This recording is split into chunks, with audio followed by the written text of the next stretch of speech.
Adventure. It's all about riding to new places, seeing new sights, meeting new people. But not all of these things can be reached on a tarmac road. Sometimes you've got to hit the dirt. So I'm going to give you 5 tips to take your off-road riding to a new level, and you can get adventures in all of the places you want. Okay, so first up, it's the standing position. Whenever you see people riding off-road, it's the most obvious difference to road riding. You're stood up on the foot pegs, head up, eyes looking forward.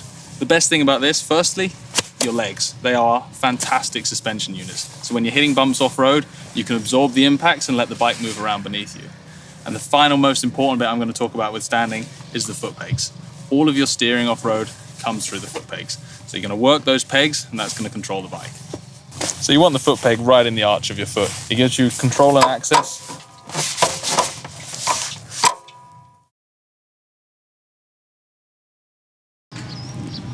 Probably the most important part of not just off-road riding, but road riding in any sport is vision. It's a simple thing. Where your eyes go, you go. If you're looking up the trail, looking around the corner, you'll make the turn. If you get into the corner and you have a good old look at that berm on the outside, guess what? That's where you're going. But it's not just in turns. When you're hitting a straight road and there's bits of lumps of gravel in the floor, keep your eyes on the distance. As soon as your eyes drop focus to the thing in front of your front wheel, all you know is what color the thing you're going to hit is. So keep your eyes ahead and look at where you want to be, not at what you want to miss.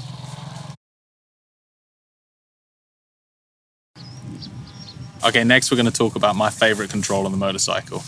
Not the throttle as you might expect, but it's the clutch. The clutch lever here is where all your control comes from, and you know what, it's your get out of jail free card. If you're riding down a slippery trail, maybe you get caught up in a tire rut from a 4x4, if that bike comes around sideways, you take that clutch in, drive's gone, and the bike's back under control. And that's going to save you so much trouble when you're on slippery and technical situations. And the other point with the clutch is, as your riding gets better, that's where your power slides come from. That's where your little wheel lifts to get over holes in the ground comes from. That's where all the entertaining stuff comes from.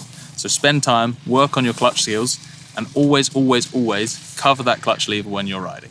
So when your knuckles are white on the hand grip of the bike, there's no way in a million years you're going to prise these fingers out to get the clutch control. So always, always, always rest it on the clutch, and then you can take that drive straight away when you need to.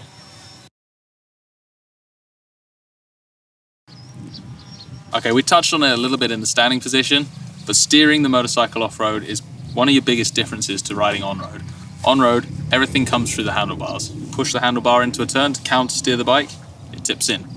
Off-road, it's all through those foot pegs. If you go wrestling the handlebars about, that's where those horrible front-end slides that you feel in the gut of your stomach, that's where that comes from. So light as we can on the bars, and all of our steering through our feet. Push the right foot peg, the bike goes right. Push the left foot peg, the bike goes left. It's as simple as that. While we're steering it, we want our body weight up above the bike. Until we're motocross world champions, we really don't need to be leaning into the turns so much with our shoulder. Push the foot peg to steer the bike, turn your head, and the bike comes round, and we keep nice and balanced up above it.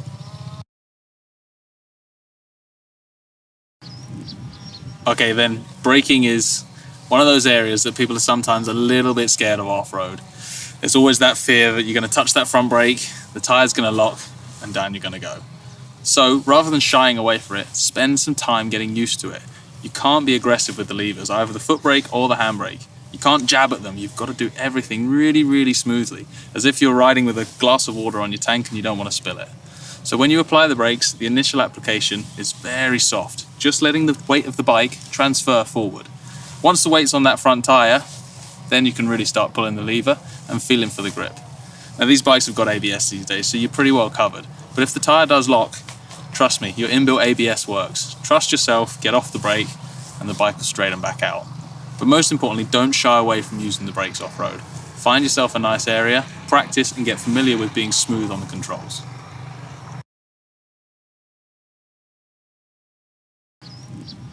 So there we have it. There's 5 tips to improve your riding off-road. The most important one that I'm going to give you at the end here though is practice. Practice, practice, practice, and then practice some more. Don't feel like you've got to be going full tilt first time. Give yourself time to acquire the skills and get comfortable off-road, and it will become the most enjoyable part of your riding. There's only a very small percentage of roads that have tarmac, so getting comfortable on the dirt will open up a whole new world to you and take your adventures places you'd never dreamed. Best of all, get some training from an approved BMW training center and spend your time really wisely improving those riding techniques.